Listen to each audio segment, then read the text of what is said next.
গত কয়েকদিন ধরে কলেজ ক্যাম্পাসে গণধর্ষণের ঘটনা, টিএমসিপি নেতা মনোজিৎ মিশ্রের গ্রেফতারিতে টালমাটাল পরিস্থিতি তৈরি হয়েছিল সাউথ ক্যালকাটা ল কলেজে।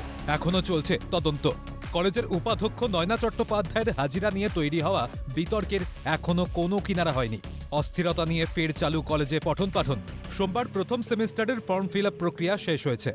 মঙ্গলবার থেকে শুরু ক্লাস। কড়া নিরাপত্তায় মোড়া কলেজ চত্বরে বেলা বাড়তেই শুরু পড়ুয়াদের আনাগোনা। পুলিশি নিরাপত্তা আর একাধিক নিয়ম বিধি নতুন করে চালুর পরেও সন্তানের ভবিষ্যৎ নিয়ে উদ্বেগ কমছে না অভিভাবকদের। এই যে এরকম যদি এই যে আজকে যেরকম হচ্ছে সেরকম যদি আগে থেকেই হতো তাহলে এরকম ঘটনাটা মনে হয় হতো না। আমি সেটাই চাইবো যে কোনো এরকম যেন কেউ দাদাগিরি না করে, সবাই সুস্থভাবে ক্লাস করুক, পড়াশোনা করুক, নিজের পায়ে দাঁড়াক, সেটাই আমি চাইবো। বলে ছাত্রদের একটা নিরাপত্তা নিয়ে স্বাভাবিকভাবেই প্রশ্ন উঠে, কি বল? এটা তো এই কলেজে বলে না, প্রত্যেক কলেজেরই উচিত যে একটা নিরাপত্তা ব্যবস্থা রাখা। মনোজিৎ প্রসঙ্গে ভিন্ন মত ঘুরপাক খাচ্ছে সাউথ ক্যালকাটা ল কলেজে। মনোজিতের সাহায্য পেয়েছেন কলেজের নানান সমস্যায়। খোদ ভাইস প্রিন্সিপাল নয়না চট্টোপাধ্যায় কলেজের পড়ুয়াদের যে কোনো সমস্যায় মনোজিতের সঙ্গে যোগাযোগ করার পরামর্শ দিয়েছিলেন বলে জানান এক পড়ুয়া। আমি একটা সত্যি কথা বলি, আমি কিন্তু মনোজিৎদার কাছ থেকে সাহায্যটাই পেয়েছি।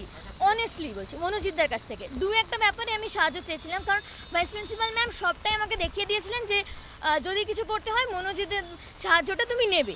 কনসেশনের ব্যাপারে কথা চলছিল, আর আমার মাকে বসানো নিয়ে একটু সমস্যা হচ্ছিল, যেহেতু আমি এপিলেপসি পেশেন্ট, তো সেখানে মনোজিৎদাই কিন্তু ফার্স্টে হেল্প করেছিল। কলেজে এলেন কয়েকজন অধ্যাপক, উপাধ্যক্ষ, নয়না চট্টোপাধ্যায়। কলেজে ভাইস প্রিন্সিপালের ভূমিকা নিয়েও কোনো ক্ষোভ নেই বলেই জানান পড়ুয়ারা। কিন্তু কলেজ একাধিক ক্ষেত্রে ছাত্রনেতা মনোজিতের ওপরেই যে নির্ভরশীল ছিল তা বেশ স্পষ্ট। সেক্ষেত্রে প্রশ্ন ওঠেই, একজন অপরাধী ছাত্রনেতাতে এই তোষামদের কারণ কি? নতুন ছন্দে কলেজ শুরু হলেও মনোজিতের উত্থান আজও অস্পষ্ট। ক্যামেরায় সন্দীপ চক্রবর্তীর সঙ্গে মফিজুল ইসলামের রিপোর্ট, ক্যালকাটা নিউজ।